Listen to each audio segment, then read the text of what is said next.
Thank you. Hello and welcome to the show. Guess what? We're not mentioning Brexit!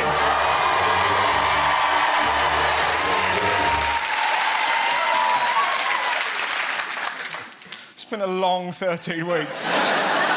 So what has been happening? Well, the kids hit the streets. From London to Brighton, Cardiff to Stroud, school children went on strike over climate change in more than 60 towns and cities across the country. This has now spilt out onto the streets. We cannot have this anarchy. Anarchy? Really? So, kids, why did you want to come along today?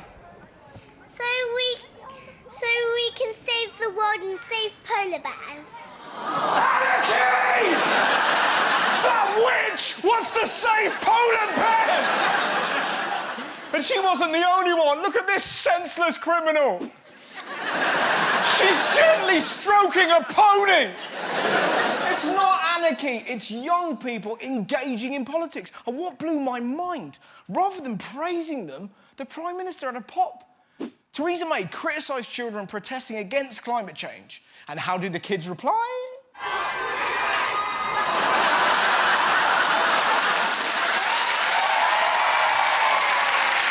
Although, not everyone was quite so blunt. Now, this may be my favourite headline ever. Youths as young as 3 are challenging the, quote, alarming lack of government leadership. Like 3-year-olds talk like that? All right, John, not really, Marie. I'm worried about the alarming lack of government leadership. Was it not Jean-Paul Sartre who said, life begins on the other side of despair? Fruit shoot? I'll say this now, right? Good on the kids for protesting. I didn't care about the planet when I was 12. I used so much Lynx Africa. I was responsible for that hole in the ozone layer. Right, Leanne? Drink it in, Leanne. Another can. My mum had a drawer full of plastic bags that you'd only open to put in more plastic bags. But let's not piss about. Some of those kids, they just wanted the day off school. Do I care about climate change? Do I fuck? We missed geography. Save the polar bears. Make the panda shag. I'm missing double maths. I mean, this guy put very little effort into his banner. Fuck the tourists. But good on the kids. We need to do something about the planet. I mean, look at this. Scientists are warning today that insects could become extinct within 100 years. Poor guys. They're not taking it well. Luckily, some people are helping. It's a nice-looking flower you got there, Bumblebee. High five. Booyah. Others are going too far. Man dates cockroach for a year. Dates a cockroach. What's he lifting up rocks and pretending it's Tinder? Just No. Yes. Is he ashamed? No. He did an interview. セックスの話というか、はいいやゴキブリとセックスしたことはなくて、はい最終的に入るんで。Well, that's fine then. We dated, but I didn't bang her. I'm not a weirdo. Can it get worse? Yeah. Look how their relationship ended. まあだからちょっとさすがに亡くなった人がもう結構ショックだったんですけど、まあいつか来るだろうなっていうのはまあそれはまあ相手がゴキブリで寿命もあるんで、まあそうだなってのは思ってたんで、最後はまあ美味しくいただいて。He fucking hates her. It's been the weirdest funeral ever. I'm gonna miss you so much. No. Over in America, the big news was definitely this. President Trump has declared a state of emergency and risked a major constitutional crisis to secure the funds he needs to build a wall along the border with Mexico. He said a barrier was needed to stop an invasion of drugs, gangs, human traffickers and undocumented migrants. It's bullshit. He's using migrants as an excuse to build his wall, despite the fact that in the last 20 years, illegal border crossings have dropped by more than 80%. How could it be an emergency if Trump himself said this? I could do the wall over a longer period of time. I didn't need to do this, but I'd rather do it much faster. If you don't need to do something, then it's not a fucking emergency. Just help! Help! I need a personalised number plate. My dog's lost his sunglasses. I can't find my scented candles. How am I to sleep without lavender in the air? I don't know what that was at the end. So, as it's such an emergency, did Trump work around the clock with a special task force? Nope. Trump declared a national emergency, then played golf all weekend. This is a crisis. Fetch my putter. I've said it before, I'll say it again. It is the duty of anyone who works at Trump's golf course to take a shit in every hole.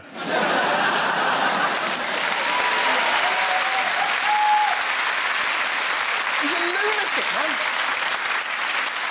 He's a lunatic. I mean, Trump said the border wall will be tougher to climb than Mount Everest. Everest is 8 kilometres high, you lobotomised moron. You could get over his wall with Peter Crouch and a trampoline. He doesn't get... Did you see his speech, right? He delivered the news like a bored teenage girl. We will have a national emergency, and we will then be sued, and they will sue us in the Ninth Circuit, even though it shouldn't be there, and we will possibly get a bad ruling, and then we'll get another bad ruling, and then we'll end up in the Supreme Court, and hopefully we'll get a fair shake, and we'll win in the Supreme Court, just like the ban. I thought it was an emergency. Nobody talks like that in an actual crisis. You never saw Churchill, we shall fight them on the beaches, and in the streets, we shall never surrender, blah-de-blah-de-blah. Now, a lot of people were saying it was Trump's craziest ever speech. Guess again. He did a rally in Texas, and either he was on powerful drugs or the cat is dangerously ill. I mean, what does this mean? We. I'm one and one. I'm one for one. Think of it. We are me and I are you. S-U-A. S-U-A. Even Yoda would be confused by that. Baffling this prick is.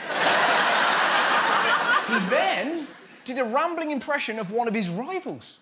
A newborn baby to come out into the world and wrap the baby and make the baby comfortable and then talk to the mother and talk to the father and then execute the baby. Never book him for a christening. He then finished by banging on about his favourite dog. German Shepherd. German Shepherd. There is nothing better than a good old-fashioned German Shepherd. It's hard to believe. Right? Do you know who else like German Shepherds? This guy.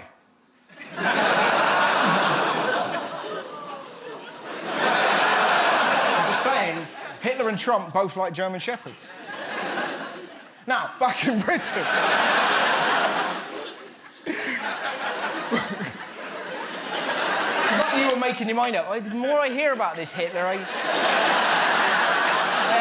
had him down as a pug guy.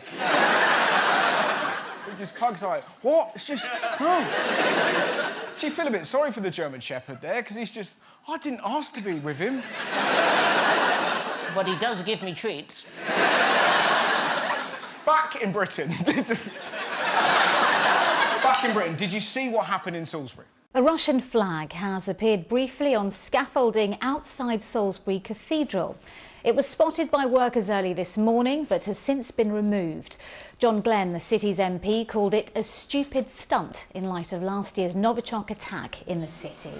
I cannot wait for the excuses. You know, we went to Salisbury because it's the most convenient place to dry my massive flag. The wind doesn't billow like it billows in Salisbury. Plus, we know the area well after we tried to kill that guy.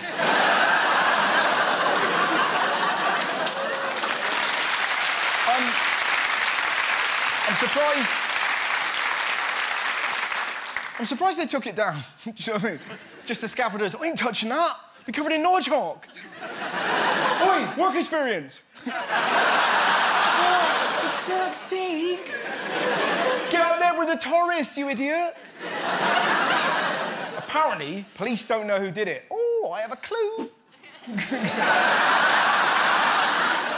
Finally, this week, the climate change protesters weren't the only amazing kids in the news. Did you hear about the fastest 7-year-old in the world?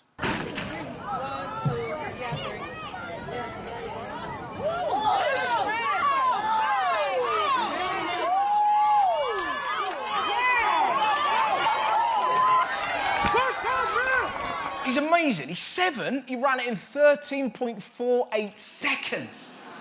Wow, indeed. Not all kids are that gifted. Even he would get over Trump's wall. Join me. Join me after the break when I'll be speaking to one of Britain's greatest living screenwriters and the man behind Comic Relief, Richard Curtis!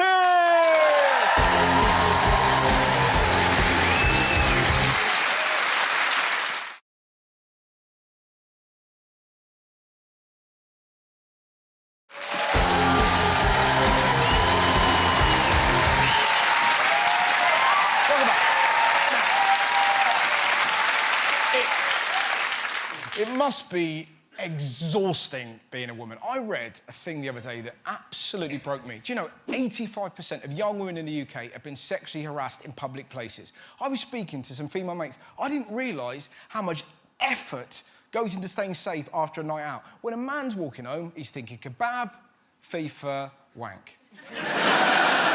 Women, you have to be like Jason Bourne.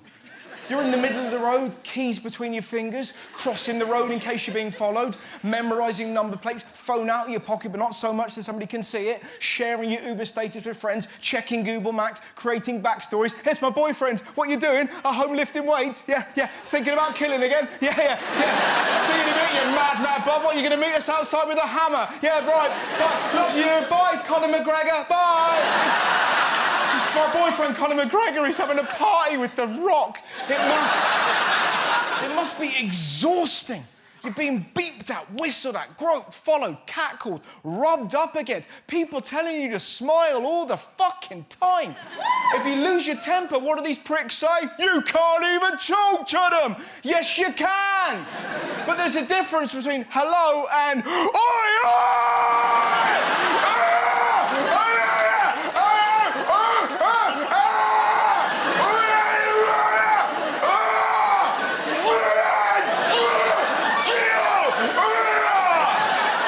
What the fuck's up with her? Because not only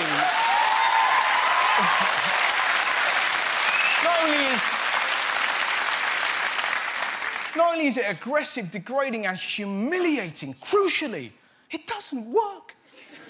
When a woman leans down to pick up a bag, some prick is always like, whoa, you're down there? Not once. Has a woman gone, well, I'm in the vicinity. Treat 'em mean, keep 'em keen. That's another one. Bullshit. Women don't like it when you're cruel. Jot turns to me on Linda when I'm belittled.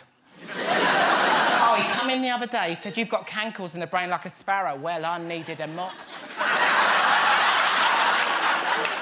I felt so denigrated. I really do. I wonder why men treat women like pieces of meat. And I think a lot of it is to do with porn. Obviously, it's not the only reason, but if you learn about sex through porn, as every young man does, it's going to warp your view of sex. And porn and sex are very different. as anyone who's ever filmed themselves will agree with. You look like two potatoes fighting. And the majority of porn is all about degrading and dominating women. In, out, fuck off next. And that's not what sex is like, is it? From a heterosexual male point of view, what's the best feeling? The moment you make her orgasm. It's an incredible feeling. You never see that look of giddy excitement on a male porn star's face, just...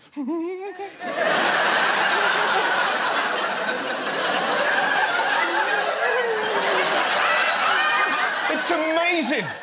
You feel so alive. Your cock's down there like Usain Bolt, just...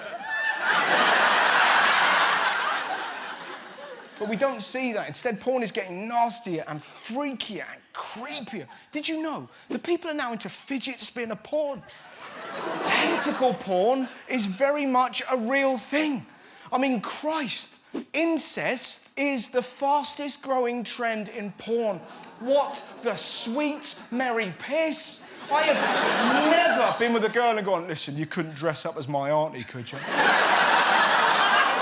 If blokes are educating themselves through this kind of vile shit, it's no wonder they talk about sex like it's a horrible prank show. You've heard it in every football dressing room. There's always one wanker going, "Oi, boys, ever done a pirate?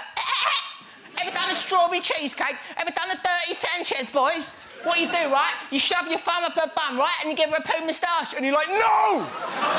No one's ever done that, you despicable prick! But that's the dominant voice. Women don't have that. I very much doubt any one of you who's ever gone, "Oi, Linda, you ever done the rodeo? Yeah, what you do, right? You jump on his cock, you go, I've got thrush, you got to see how long you can stay on there for. You know what I'm like, Linda.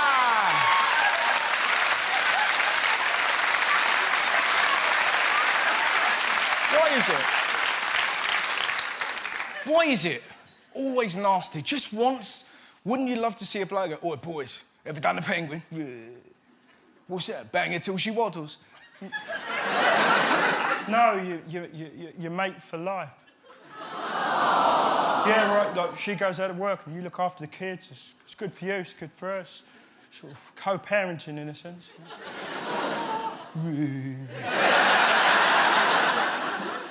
What I'm trying to say, we shouldn't learn about sex through porn, and sex education needs to be taken more seriously. I mean, mine was ridiculous. We put a condom on a broomstick. It's not useful. Don't get me wrong, safe game of Quidditch. But it didn't teach me anything about women. We need to be teaching consent, equality, respect, because porn is acting, it's fantasy. In fact, right, instead of having porn stars that degrade women, I got an idea. Why don't we have porn stars that treat them nicely? Do you know who I want to see in porn? Philip Schofield. Sweet, sweet Pit. Sweet, gentle Pit. The hairy bikers. Done, my love, if you're done, come, I've made your lovely Eccles cake.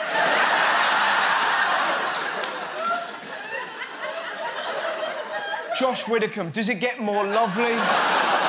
Boy next door than him. Ah, just having a lovely sexual experience. It's a wonderful mutual orgasm. That's got to be healthier, right? So if you're watching, bikers, Josh, Pip,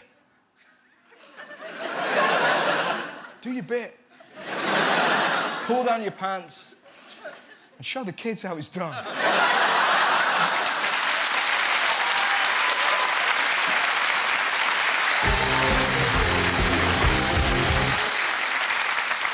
Now it's time for Playground Politics. This week, me and the kids were talking business.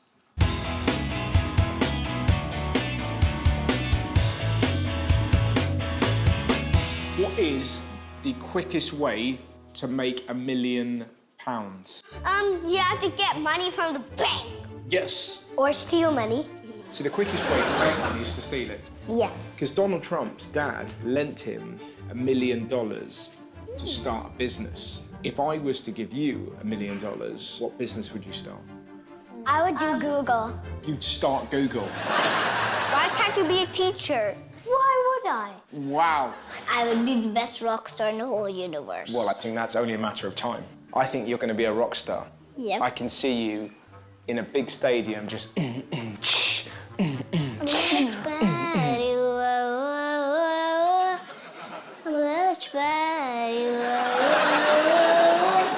like you in my room. I bet you smell like you.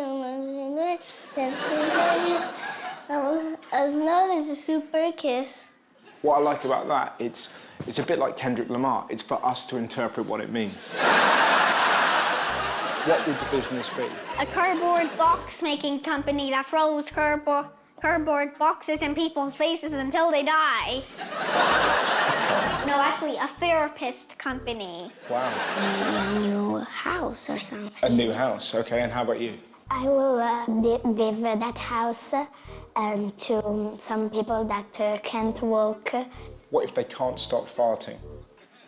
Fighting. Farting. Are they in the house or out the house? So they... I don't know what the Italian is. Fatti. I just want to start a hairdresser because I want to be a hairdresser. Oh, great. What kind of haircut would you give me? It's probably actually for ladies. All right, see you later. Hello. I very much like my haircut. It's going to be £1,000, please. That is steep. It's steep, isn't it? What do you like to do for your job? What do I do? I'm a comedian. A comedian. Why don't you change colours? Comedian. Okay, well, there's £1,000. Could you help me hold this, please? Yeah. Shave me, girl. Yeah. There you go. Okay, that's... And by the way, Yeah? we need to give you this. This is a beauty pilot. It's a fake dog poo. It's a fake dog poo. No, it isn't. It's a beauty salon. That's a Here's fake... your money change. You're only getting £1. That's a dead rat. Okay, I think we're gonna need to go out. You've given me a dead rat. Bye. Well, I expect to hear from you on TripAdvisor.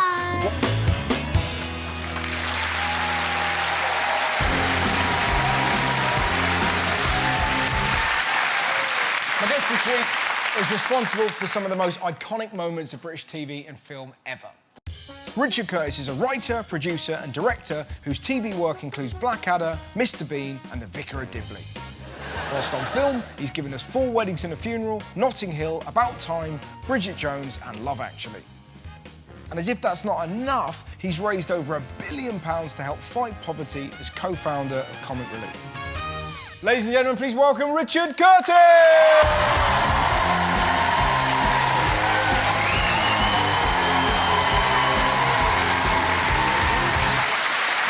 Thank you very much for coming on the show.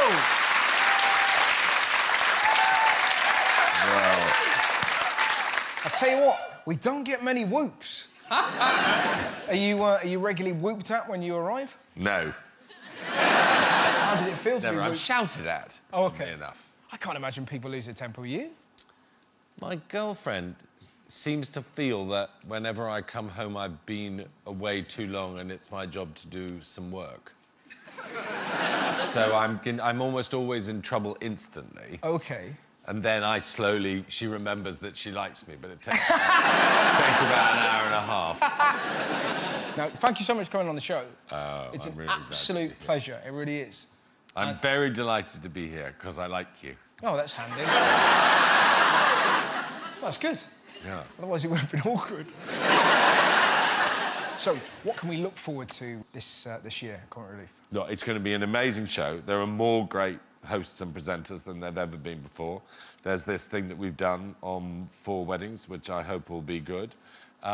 There's an extraordinary parody of an extraordinarily successful film, which I hope will be great. There is an episode of The Bodyguard. Oh, wow. Yeah, but I can't say anything else about it, apart from the fact that Richard Madden looks kind of sexy all the way through it. And then there's one of Britain's greatest comedians in one of his most famous characters, but we haven't... All I'm saying is I think genuinely there are 5 extraordinary bits that you would never be able to see anywhere else. And then obviously some moving things that will... And when is it? ...warm your heart. Red Nose Day, March 15th. And everyone's very excited about the 4 Weddings reunion. Yeah. Can they still walk? 25 years later. who's wrinkled most. But actually, it's quite touching, and it's gone down a generation. There are 2 surprise guests that are kind of lovely. Yeah, I hope people will watch the show. Have you done the kind of challenges for Comic Relief? No. No, the big challenge for me at Comic Relief is just getting the 7-hour show on and convincing really dumb people to do the challenges. Have you done any of the challenges? I did, yeah. Yeah. I remember that.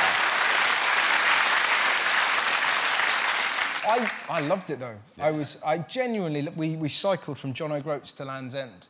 Yeah, it was brilliant. I think we raised £1 million. Did you? So yes,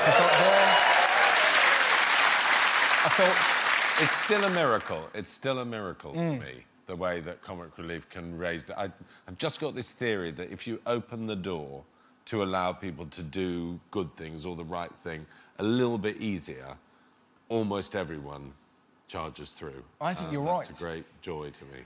And in fractious times, it's really useful to be reminded of how brilliant we can be to each other, don't you think? I really do. You know, I'm a great believer that on the whole, when under pressure, people are full of, you know, love and kindness. And we're certainly noticing this year that everyone is...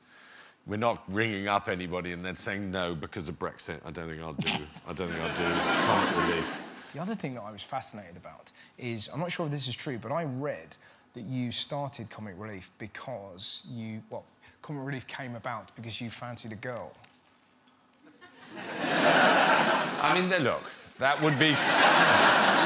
Almost everything in my life came about because I fancied a girl.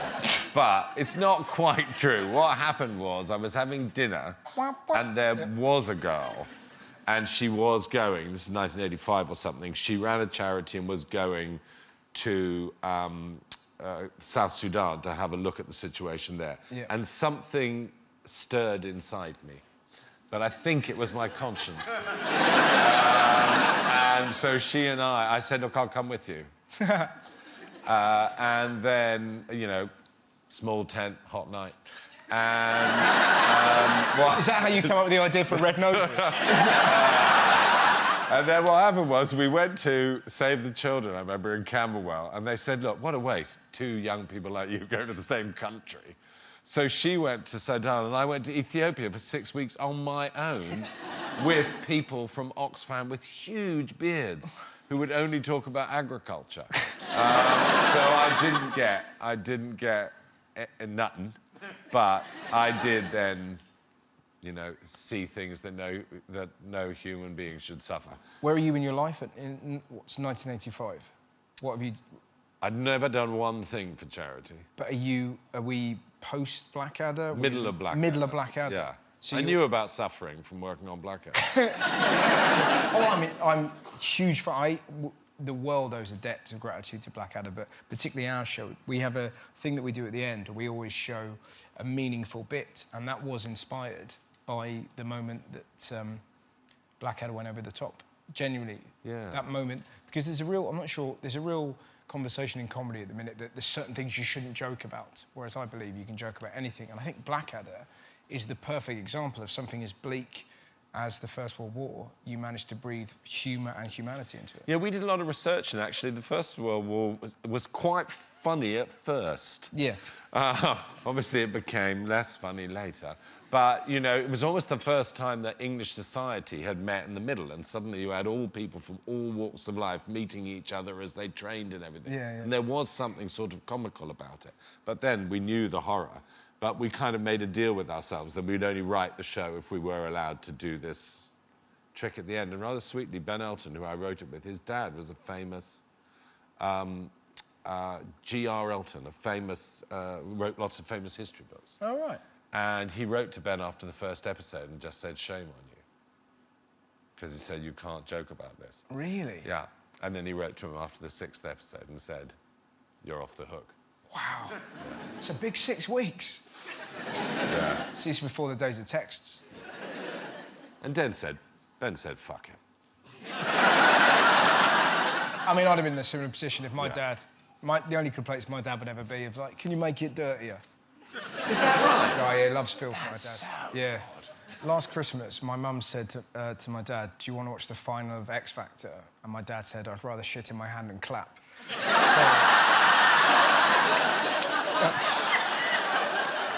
That's the way I was raised. Yeah. That's funny. Yeah. So, all the time, are you thinking, I've got to be funnier than my dad or ruder? Well, I am. There's no question. How was your... I wanted to be as handsome as my dad, but... Did you? Nothing. He was so handsome. What did your dad do? Italian. He was a businessman, and his name was Anton Cicuto. Oh, yeah. And that's what he looked like. He was so handsome all his life, and I've just always... my hair's like almost there, but I sort of look like a loaf of bread with Margaret Thatcher's hair on top. Oh. That's how I see myself in the mirror, and my dad was Anthony Quinn. Oh, but let me tell you, you've got lovely eyes. Yes! Yeah. Someone told me that in a lift. Yeah. I waited 37 years for my first compliment, and then this guy in the lift said, "You've got lovely eyes." And... May I have them? I mean, could be. A lift is a difficult place to take a compliment. Because, like, normally the conversation is... I kissed him. Yeah. But it's one of those things... I said, "You should feel my tongue if you..." Yeah, exactly. Mate, you should have done that. Yeah. If you just pressed every floor like that. Yeah. How nice. Yeah. Lifts and saunas freak me out, do you know what I mean? Oh, no, I don't. I love a lift. It's just a relaxing moment, yeah. I think if I could tell your audience anything, it's like, don't push that button in the lift that closes the doors. Yeah. No one's in that much of a rush. Just let the doors close. And often, when you push the button, the doors have just started closing and they get confused and they actually open again, so that, in fact, it slows you down, pushing the button. You weren't joking. You really like lifts, don't you? You've just displayed your talent. You've been talking about lifts for quite a while now. People are really entertained. Not everyone has that gift. Really? Fucking lifts? How did you make lifts interesting? Lifts are dull. I can talk. You can't take a compliment. Are you good at compliments? You strike me as somebody that is ill at ease with being told they're brilliant, and the fact that you're now staring at your feet. Well, as I declare you the lift I king. know the truth. I know how much I have to labour to produce the very small mice that I do produce. But what you do is amazing, though. Talking about... Did you hear that? There was a lady who went, yeah. Talk about amazing. You're going to do this gig for comedy. I am, yeah. I'm looking forward to it. We're doing a gig at Wembley, Thursday the 28th. Yeah. Next Thursday, there's still tickets available. It's me and Romesh and Alan Carr and Jimmy Carr and Rob Beckett and Catherine Ryan and Lenny Henry. Yes. And all sorts. I don't think anyone who sees the gig will survive. Yeah. They'll laugh so much. It's going to be absolutely I do think it's going to be fun. We just want to do something completely fresh and new. I'm going to talk only about lifts. One of you will have a bad night, but the rest will be absolutely amazing. It will happen. It'll be that thing of like, oh... And would you remind people, if they want to go and see that gig, they better go to the Comic Relief website now. Yeah, absolutely. It'll be amazing. Generally, it'll be a hoot. And you're doing your bit. We should talk about 4 Wednesdays in a Funeral, because I read that you weren't pro Hugh Grant. Seems bizarre. No, I've made lots of mistakes in my life, and one of them was I voted for Alan Rickman. There were 3 of us, the director, the producer. Yeah. I just thought Hugh was like too posh, too pretty, and would just be annoying. Really? Yeah. So in the end, I went for Alan, but I lost, and I was wrong. Wow. Yeah. Turned out Hugh was a better actor, and he could pretend to be nicer than he is in real life, which I wasn't sure that I could. My sister's played table tennis with him. Well, she got away lucky. That's all I'll say. Yeah. Good. But you've worked with him so many times. Yeah. Is there anything that has he ever turned you down for something? I came up with an idea, with a Comic Relief idea, where we were going to do like 10 4-minute mini romantic comedies. Okay. It was going to be called Meet Cute. and his character was really called John Cute. Gotcha. And so he's going to meet a girl and then split up with her at the end of each thing. I thought that might be kind of good. And he agreed to do it on the condition that the, I think, Brazilian girls' volleyball team were one of the bits. And then he rang me up one day and said, oh, God, I just can't be bothered. Will you accept £50,000 wow. to get me out of it? Yeah. So that was like the best thing ever for Comic Relief. By the way, if you don't want to do the gig... Oh, no. The spectacular gig, and want to give me £50,000, that'd be great. I'm happy to do the gig. It's the great thing about... It's cheapskate. Yeah.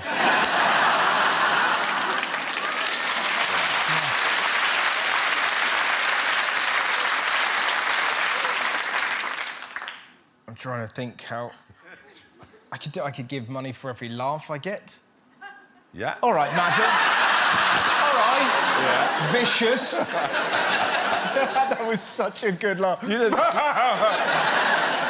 know that Claudia Winkleman got sponsored for... She was giving birth on one Red Nose Day, and she got sponsored for every hour she was in labour, and it was a massive labour. Oh, wow.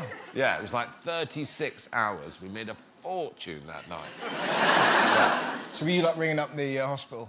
Delay it? Hers is the pelvis that keeps on giving. Is she doing anything this... Yes, she's doing this dance-a-thon. She's dancing for 24 hours. There's a woman who can't dance. Yeah. Her and Tess Daly. I've never seen anything like it. It was like two people waking up from a coma, you know, and stumbling around, and that was like their best work when they were doing the trailer for it. So, yeah, sponsor them, everyone. Are you going to come along? Are you going to boogie with them? I'm going to come along, and I shan't boogie. You don't dance? I've never been to a club. I don't dance. I don't know what... See, all I've got is my conversation, and the music's so loud, you can't hear anything. What are you supposed to do? You've got to be handsome. Make your way to the lift. Yeah.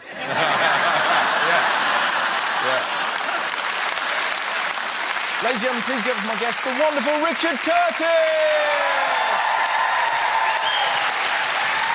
Join me after the break, when me and Lou Sanders will be visiting a museum of happiness.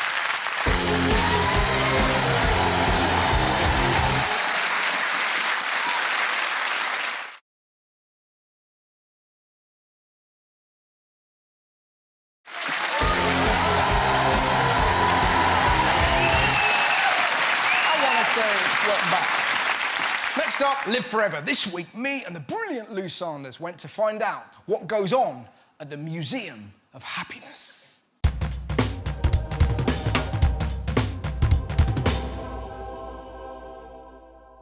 So, what one?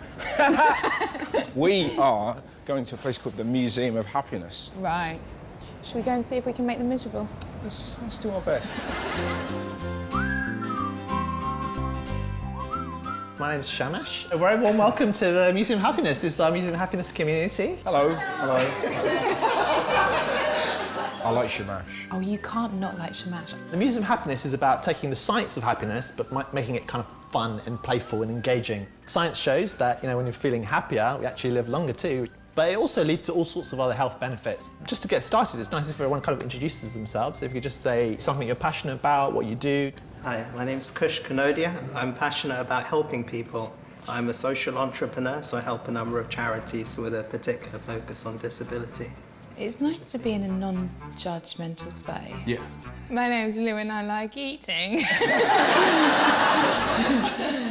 So the first activity we're going to do is some mindfulness meditation and some other mindful activities afterwards as well. So have you ever tried mindfulness or meditation? I haven't.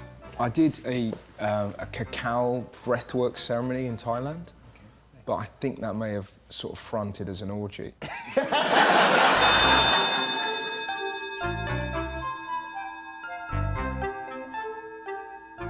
In the middle of the mindfulness, there was a bin being emptied.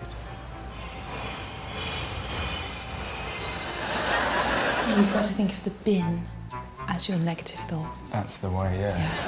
So you can gently open your eyes. I loved what mindfulness did for some people. Gorgeous. Very grounding. Very grounding for you? It's very different to what it did to you. I'm really horny. So we're going to be practicing some mindful eating now, and we're going to use some vegan chocolate lovingly made by Charlie and Laura. Just take one and pass it along. So just noticing the weight of the chocolate in your hand, the sense of touch. I want you to close your eyes, take a few breaths, and really slowly bringing it up towards your nose, and just noticing at what point you can pick up the scent of the chocolate.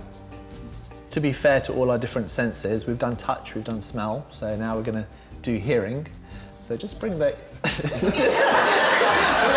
close to your ear and see if you can hear it. No, I can't hear it. Hang on. It's saying I'm not vegan. Charlie hit me with bacon. So now we're going to gradually go for the sense of taste. Noticing the salivation, slowly bringing it up towards your mouth. You can take a bite. Putting the chocolate slowly, gently into our mouths, it felt a little bit sexual. I was like, are we going to smear it on our bodies? Or Yeah. what's going? Did you like the chocolate? You didn't, did you? I thought it was all right. Now just keep it in your mouth. I know some of you are chewing away. Just noticing how it melts in your mouth. Notice the various different flavours. Did you get orange or Orange. classic? Oh, I got classic, and I would have preferred the. But you know what you get is what you're supposed to have. Namaste. The next one we're going to do is gratitude. Now this is another huge one which just takes a few minutes every day but actually makes a long-term positive difference. So rather than just saying practice gratitude, we're going to practice a game called Gratitude Bingo.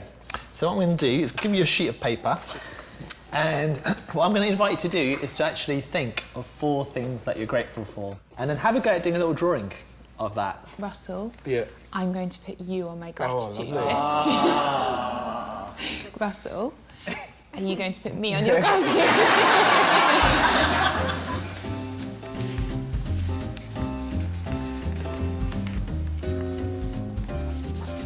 I'm going to invite you to stand up, and you're going to move around the room a little bit and go up to other people and just see if they match or not. If they match, you can give it a little tick. I've gone so specific. That's all right, that's all right. I've got Russell. Excellent. He's not on my sheet. Ah, Not yet. I'll write him on. Okay. Because he's an egomaniac. He'll be absolutely livid. That's my dog. Nice. That's holidays, but nature. The gratitude bingo went badly for me. Is this supposed to be like a mask or? No, that's meant to be my girlfriend. Okay. It's for some reason it looks a bit like a mask. It does look like a mask. And his answers were so great, and what I had was awful. We both got sons. There you go. Yeah, interesting. What do you like about the sun? Well, I was contemplating that without the sun, everything dies within 2-3 days. I was just thinking about sunbathing. You're so much better. God, the sunbathing is But blissful. your answer was so poetic and lovely, and I was just imagining myself getting a tan. One of the sayings that we have at the Museum of Happiness is that you can't pour from an empty cup. And so the idea is that it's great being kind to others, but if we're being really harsh and self-critical to ourselves, it's going to make it harder. There was one point where we said, why not give yourself a hug? Just notice that feeling of warmth between your hands and your body. I can't think of anything worse than giving yourself a hug. But I've got no problem with masturbation. Isn't that odd? So it's like, I don't want to go to first base, but I'm more than willing to go to 5th base for myself. And that is self-hatred. Yeah. What face was that? Yours. Since we're all here, why don't we have a group hug to express our gratitude for each other? No, when he said go and hug everyone, I thought it was individual hugs. On the one Earth, one family. I thought individually. I just want for him. Thanks a lot, guys, for coming along. Really appreciate it. Thank you. Bye. I love the hug. Are you a group hugger? Would I like it to be in the nudie? Maybe next week. Okay.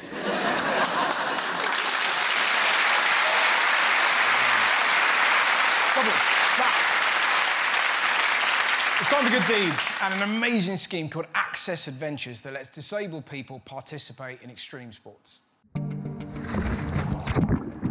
Hi, I'm Jane and I run Access Adventures. We organise adaptive sports camps for people with physical disabilities. So in 2003, I had a fall. It was really just an unlucky landing. I fell over the edge of some external stairs. It smashed a few of my vertebrae on impact and broke my back. So I am completely paralysed from the waist down. Initially, you assume the worst. I've always been really sporty. I just assumed that was no longer going to be possible. The thing that transformed everything for me was adaptive sport. It was a huge part of my rehab. For me, the extreme sports have just been something that really has helped me realise that life's still out there and anything's possible. The water skiing's great. We can get as many people and lots of different disabilities involved. We can progress them really quickly to be as independent as they can be. It's nice not to have to be on your wheelchair and get behind the boat, and it's a bit of freedom really, I suppose. This is the first sort of extreme sport I've done since I had my accident. Felt really good. I didn't know I could do this. Relax, relax, relax. I think it's brilliant what they're doing. I've just had my third ski and it was amazing this afternoon, absolutely amazing. I'm not paralysed, I have a terminal illness called multiple system atrophy. It gives me so much fight for life. I was given 3 years to live, and things like this help me fight and carry on. I'll go in a straight line, I'll take you into the course at a slight angle. You can't thank them enough for what they do. It's really great to just raise the profile of adaptive sports in general, because I think there are so many people with disabilities out there that could benefit that don't even know about it yet. Even if there's just one person that's sitting at home watching this, if they get in touch, then job done.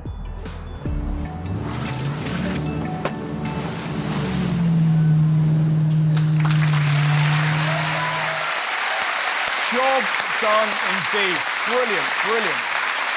That's the end of the show. Thanks for watching. Good night, my friends. Good night.